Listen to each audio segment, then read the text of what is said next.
There are the words you hear that you think you understand, and there is the space that occurs between all the words, which is another teaching in and of itself. And then there are the sounds we make that echo in your cells, that tell you a Pleiadian story. The inner and the outer workings are coming together to speed up your evolution. We have suggested that approximately 500,000 years ago, tumultuous events took place in this area of existence that affect your present-day Earth. To a large degree, Earth lost her sovereignty, and another force of rulership came in and claimed ownership to this prime hunk of real estate that you call home. These recently appointed godlike administrators have not always been the kindest and the most benevolent sorts. Earth was established billions of years ago for a purpose. She was to be an intergalactic exchange center of information, part of a vast library system where data from many, many galaxies was stored, a living library to be precise. The original planners of Earth were members of the family of light, beings who worked for and were associated with an aspect of consciousness called light. Light is information. Members of the family of light created the information center they had conceived. They designed a place where galaxies would contribute their information and would be able to participate and share their specific knowledge.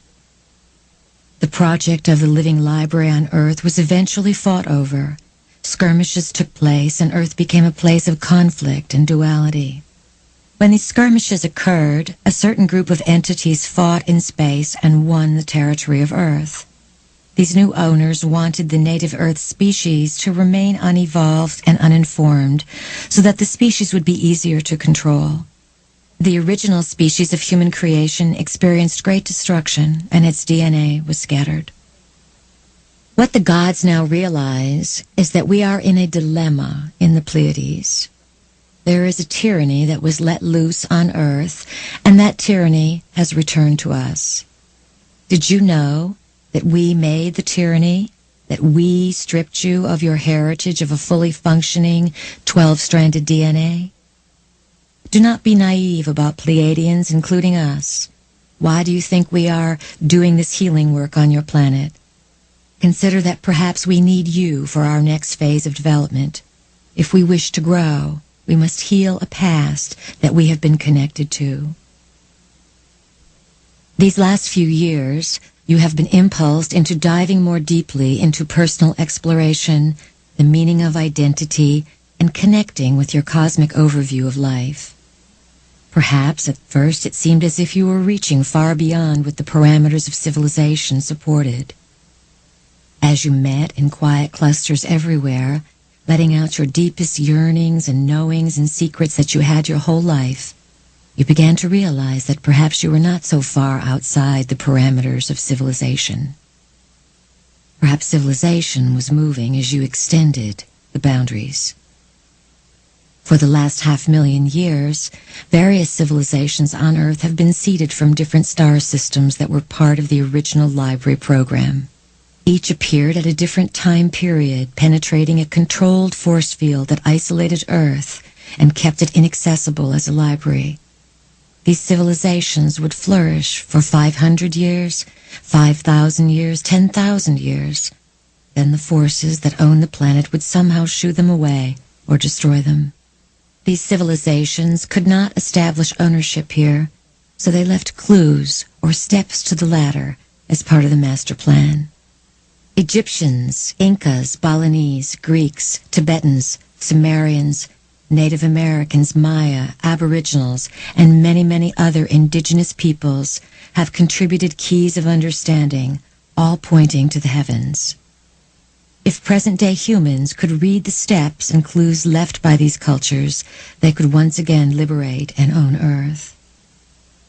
Over time, an idealized form of civilization was transduced here on Earth to meet the greatest needs of the people. The greatest teaching brought to the planet was the ideal that all humans are created in equality and that life is to be honored in all forms. Expand your concept of existence and imagine this. For an occupation, game masters orchestrate realities and then insert these realities as life forms onto different planets. Game masters are brilliant. Not only do they conceive of the game and create the entire blueprint for the civilization to flourish in, down to the finest artisans and beggars, they seed themselves into the civilization as well. They know their civilization is complete when their own identities merge with the civilization so that they are in the civilization and creating it at the same time. We, as Pleiadians, are a game master experiment. The game masters are formless, and yet they can overlay themselves and infuse themselves into many different shapes. When game masters create a particular blueprint for a civilization, it has many versions of itself and is expressed on many worlds and in many realities. Part of the game master's task is to juggle all of these realities at once and to learn from every single version of that blueprint. The blueprint is not simply anchored into one realm, it is anchored into many realms. We want to push your boundaries of identity. We want to confound what you believe reality is, because then you will be able to feel information from your higher self penetrate. We are here to help you dismantle the blueprint that you have been living within, and to give you suggestions of very general laws around which you can build new structures. The codes and master numbers we seek are geometric formulas and combinations of intelligence stored within the human. The human, of course, is an integral part of the design for the living library. Each creation in the living library has its purpose and has a great amount of data stored in it. Inside the human body are formulas to replicate other forms of intelligence throughout your universe. Feel that out.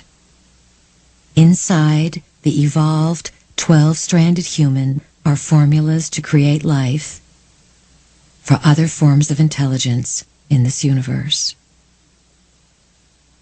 You are a transducer of energy. Just as we transduce energies from one system of reality into yours, and our teachers and others transduce to us, you must take what you know and very gently transduce it, playfully, without fear, for Earth's inhabitants. Others will see that you are stable, grounded, and loving, and that you work in the name of peace. Stay clear on that. Always adhere to the concept of peace as you reach for something currently unknown, and make friends with energies whose looks could frighten others. You are doing very, very powerful work. It is our intention that those of you who know us and are familiar with our energies have a lighter step on the planet and are able to live the keys that we share with you. We give you keys straightforwardly, and we trick you. We always trick you. It is wise that you learn to be a little suspicious of us. If you are not, you are a fool. Learn to have skepticism with all things, and learn that sometimes we have great reason for what we do, even though perhaps it is not apparent to you at the time. All we do is create imagery from which you can evolve. Do not hang your hat on our story. Listen to the stories of everyone, and then make your own synthesis. Figure it out for yourself. Every teacher on the earth plane at this time is offering you a clue. We offer you one clue. We simply have our own snazzy way of doing it. We have our own personality and our own agenda, and we know how to stimulate you, to get you to move and be uplifted. We know how to set you free, and that is what we are after. It is our intention to return the value of human existence to the forefront of creation. We work with very ancient beings called the Keepers of Time, who steer your universe. The Keepers of Time are the original instigators, the innovators of the living libraries. They are creations of the game masters. You must be, and we use your human terms here, very highly evolved in order to make contact with the Keepers of Time.